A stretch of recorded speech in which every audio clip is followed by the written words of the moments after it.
দর্শক এই বিষয়ে কথা বলতে নিউজরুম থেকে আমাদের সাথে যুক্ত হচ্ছেন সহকর্মী মাসুদুর রহমান। মাসুদ, যেমনটি জানাচ্ছিলাম যে 111-এর থেকে শুরু হওয়া ৭৫ মামলা থেকে মুক্তি পেয়েছেন তারেক রহমান। এখন সবশেষ কি অবস্থা জানান? এখন কি তার দেশে ফিরতে কোনো বাধা থাকলো কিনা?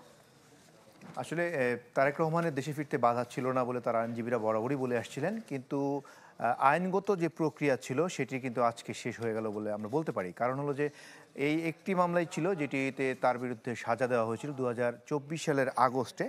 সেটির আজকে চূড়ান্ত নিষ্পত্তি করলেন হাইকোর্ট। তাকে এবং তার স্ত্রীকে একেবারে অভিযোগ প্রমাণিত না হয় হাইকোর্ট বলেছেন যে সমস্ত অভিযোগগুলো আনা হয়েছিল চার্জশিট সঠিকভাবে হয়নি, মামলাটির প্রক্রিয়া সঠিকভাবে ছিল না, এবং একই সাথে তাদেরকে প্রপার নোটিশ না দেওয়ার কারণে আজকে কিন্তু হাইকোর্ট বলেছেন যে তাদেরকে খালাস দেওয়ায় যুক্তিযুক্ত।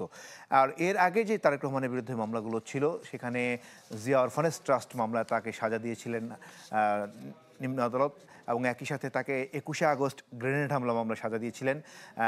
পরবর্তীতে হাইকোর্ট ৫ই আগস্টের পর যে শুনানি হয়েছিল সেখানে হাইকোর্টও এই ২১শে আগস্ট থেকেও তাকে খালাস দিয়েছেন। যদিও ২১শে আগস্টে একটি আপিল করে রেখেছে, একটি প্রতীকী আপিল বিচারাধীন রয়েছে, আগামী রোববার সেটি শুনানি হবে। তবে সেটি যেহেতু খালাস তিনি হাইকোর্টেই পেয়েছেন, সেটির আপিল বিভাগে আর এটির কোনো মেরিট থাকবে না।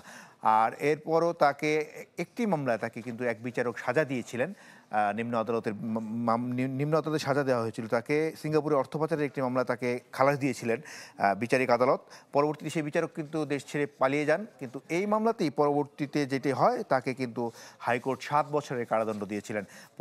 এই পরিবর্তিত প্রেক্ষাপটে সেই মামলাটি থেকেও তাকে কিন্তু খালাস দেওয়া হয়েছে।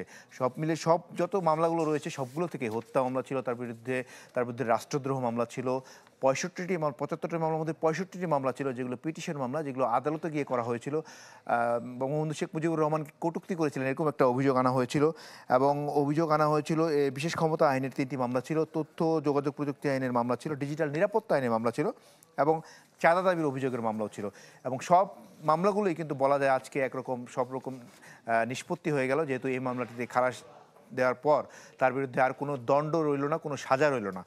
আর যদি এই মামলায় আমরা দুদককে জিজ্ঞেস করেছিলাম যে তারা আপিল বিভাগে যাবেন কিনা, কারণ এই মামলায় জুবেদা রহমান ৫৮৭ দিন পর আপিল বিভাগে এসেছিলেন, আপিল করার জন্য এখন এসেছিলেন দেশে ফেরার পর। দুদক বলেছে তারা এই মুহূর্তে এটি নিয়ে কোনো চিন্তা করছে না, তবে কমিশন যদি পরবর্তী সিদ্ধান্ত নেয় সেটি তারা পরবর্তীতে জানাবেন। তবে আপাতত মামলার যে ঘানি টানতে হচ্ছিল ৭৫টি মামলার গত 111 দেশ ছাড়ার পর থেকে 111 থেকে এখন পর্যন্ত সেই ঘানি মুক্ত হলেন তারেক রহমান। অনেক ধন্যবাদ মাসুদ আপনাকে। দর্শক দেখছিলেন নিউজরুম থেকে, মাসুদুর রহমান আমাদের সাথে যুক্ত হয়েছিলেন। ওয়ালটন টেলিভিশন মাত্র ২৫,৪৯০ টাকায় পাচ্ছেন গুগল টিভি।